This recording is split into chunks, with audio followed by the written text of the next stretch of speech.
बार्शी टाकळी तालुक्यात पंचायत समितीच्या बांधकाम विभागामार्फत सुरू असलेल्या विकास कामांचा अक्षरशः बोजवारा उडाल्याचं चित्र समोर येत आहे। एक ना धड चिंध्या भारोभार अशी अवस्था अनेक ठिकाणी पाहायला मिळत असून पिंजर येथील कामांमधील अनियमितता तर संतापजनक ठरत आहे।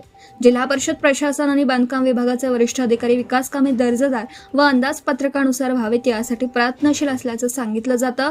मात्र प्रत्यक्षात काही अधिकाऱ्यांच्या संगनमताने कंत्राटदारांकडून निकृष्ट दर्जाची कामे करून घेतली जात असल्याचा गंभीर आरोप स्थानिकांकडून होत आहे।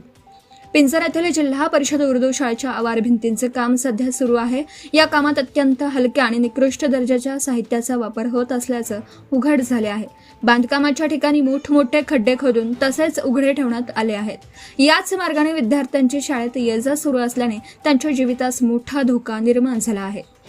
स्थानिक नागरिकांच्या मते कंत्राटदारांकडून मनमानी पद्धतीने कामे केली जात असून कोणतीही सुरक्षा उपाययोजना नाही। प्रशासनाने याकडे दुर्लक्ष केल्याने परिस्थिती गंभीर बनली आहे।